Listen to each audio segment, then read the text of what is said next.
Well, we often get so excited when we catch a bass, especially if it's a good one, that we leave out some critical factors that can help us repeat that process.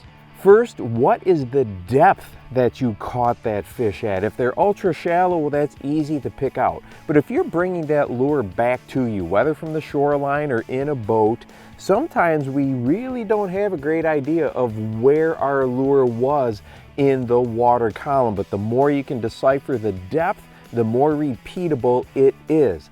Next, in regards to the lure and the lure speed, think about these factors. Did that bass hit on the drop? Was the lure sitting completely motionless on the bottom? Did you just rip it off of some grass, or did it bang into something, like a lay down? What was going on when that bite actually happened? Or did the fish hit when you were bringing that lure to you, it got close to the boat or the shoreline, you had that change of direction, and boom, then there was a strike? Did you finish a cast and you were just done fishing that jig or Texas rig and you were burning it back to the boat and then it hit? All of these things are critical pieces of information that we want to be able to duplicate. What was the type of structure that that bite came off of? Now, not cover, but structure. So was the bottom lake bed or riverbed, was it a steep 45-degree bank? Were you up, fishing where a 45 and a bluff wall type of, a situation? Is that where the bass was sitting? Was it on a flat? Was it on a ledge? Anytime that you can figure out the structure that is below the cover, that's going to really give you a good idea of, can you find other places like that on the body of water that you're fishing.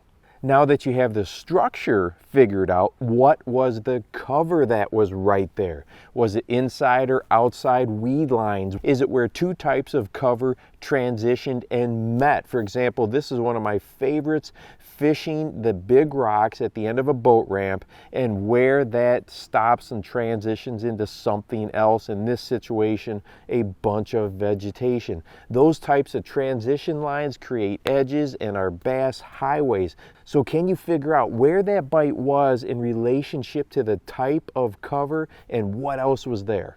And here's the last one that's really important. How did that bass eat it? If you've got a fish, largemouth, smallmouth, spotted bass, that just absolutely annihilated that lure and has it deep in their mouth, well, you got things dialed in pretty good, or the bite's super aggressive. Enjoy it. But if you are catching fish, let's say on a crankbait, and they're just nipping and getting on that back treble, or if you're fishing a spinnerbait with a trailer hook and they're just hitting that back hook, those are all situations where we can change things and start to mess with variables, whether it's speed, lure color, whether we need to do a more erratic start-stop type of a retrieve. So if the bass are eating it well, you've got things dialed in pretty good. Otherwise, try to make some little adjustments and see if you can really trigger a strong bite. And speaking of lures and how to get fish to really eat them, if you would like to watch this video that talks about how to unlock the full potential of a swim bait, go ahead and watch this one right here. And make sure that you go out and encourage someone today. You never know how you might just change their life. For the Bass Fishing Life, I'm your host, Steve Rogers.